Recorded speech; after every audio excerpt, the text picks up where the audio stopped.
Bonjour à tous, une nouvelle vidéo pour vous expliquer cette fois-ci ce qu'est un ion. Pour savoir ce qu'est un ion, vous avez besoin de maîtriser parfaitement le cours sur l'atome.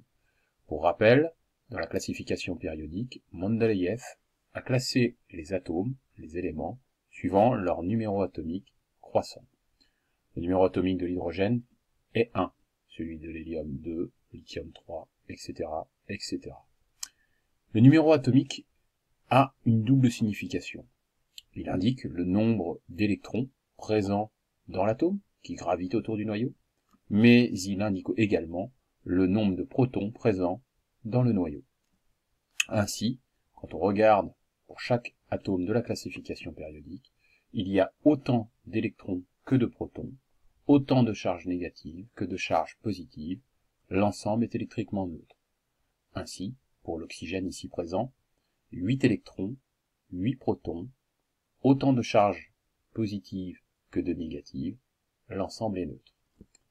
Désormais, nous allons voir deux types d'atomes. Des atomes que je vais qualifier personnellement de radins et des atomes que je vais qualifier personnellement de généreux. Les radins se trouvent majoritairement dans cette zone de la classification périodique des éléments.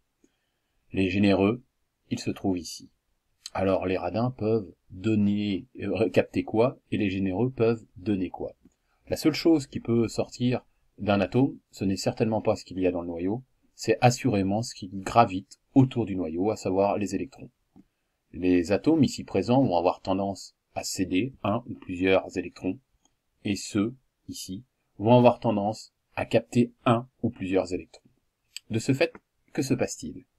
Prenons pour cela le livre, page 139, et le schéma bilan. Donc vous avez à gauche la situation en ce qui concerne l'atome. Vous retrouvez le noyau, constitué de protons en bleu et de neutrons en rouge.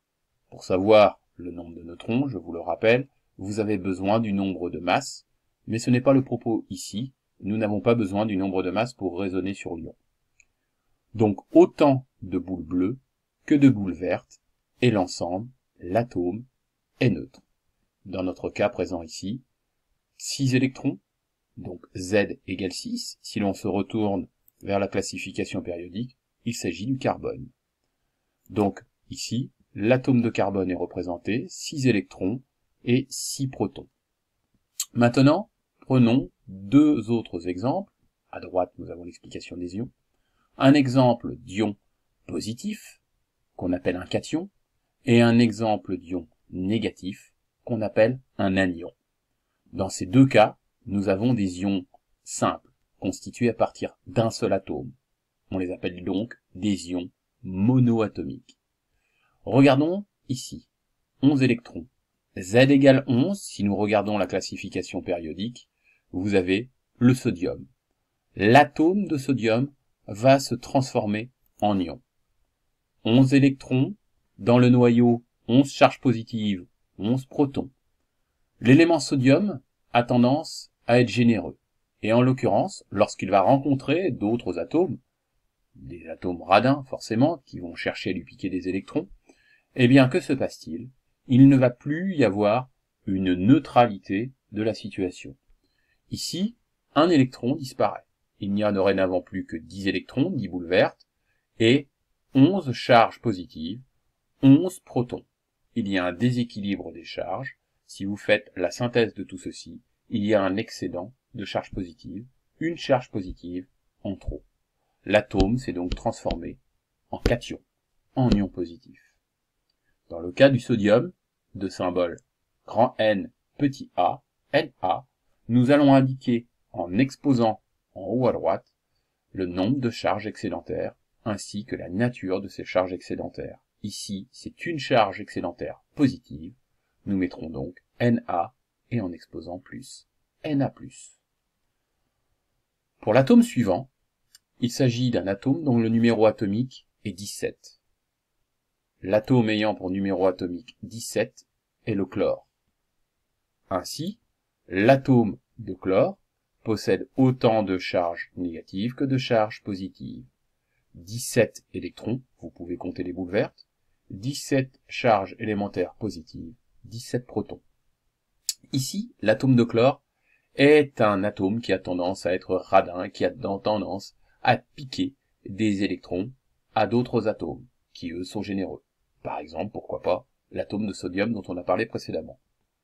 Ainsi, dans cette situation, l'atome de chlore, s'il gagne un électron, et c'est le cas dans la situation et dans le modèle proposé là, devient excédentaire en charge négative. Vous comptez le nombre d'électrons, il y en a 18, il y a toujours 17 protons dans le noyau, rien ne change dans le noyau et rien ne changera dans le noyau. Le noyau est un coffre-fort dans lequel rien ne sort, donc vous avez 17 protons. Je ne parle pas du nombre de neutrons, puisque de toute façon ici, cela ne me sert pas dans mon raisonnement.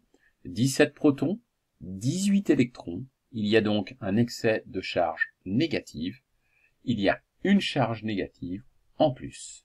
J'écris donc le symbole de l'atome, grand C, petit l, et en exposant, comme précédemment, j'indique le nombre de charges excédentaires, ainsi que leur signe. Il y a une charge négative en plus, j'indique donc Cl-, non pas Cl1-, comme parfois je peux le voir, Cl-. S'il y avait eu deux charges excédentaires négatives, j'aurais mis Cl2-. S'il y en avait eu 3, Cl3-. Mais, en tout état de cause, ici, c'est Cl- que nous avons. Et on aura toujours Cl-. Voilà, j'espère bien vous avoir exposé cette notion d'ion. Je reviendrai vers vous prochainement dans une autre vidéo pour voir comment on peut identifier ces ions en solution, puisqu'effectivement, dans le cas présent ici, vous voyez, les ions sodium et les ions chlorure peuvent s'associer entre eux et, de façon solide, former un édifice cristallin. Si vous prenez un cristal de chlorure de sodium, c'est du sel, tout simplement du sel que vous avez. Et si ces cristaux, je les mets en solution, eh bien, ils vont se dissoudre et les ions vont se répartir dans la solution. Et dans ce cas-là, les ions sodium, les ions chlorure étant incolores, on ne sait pas s'ils sont réellement en solution. Il faut donc montrer qu'ils sont en solution grâce à des tests. Je reviendrai vers vous à ce moment-là. Merci, à une prochaine.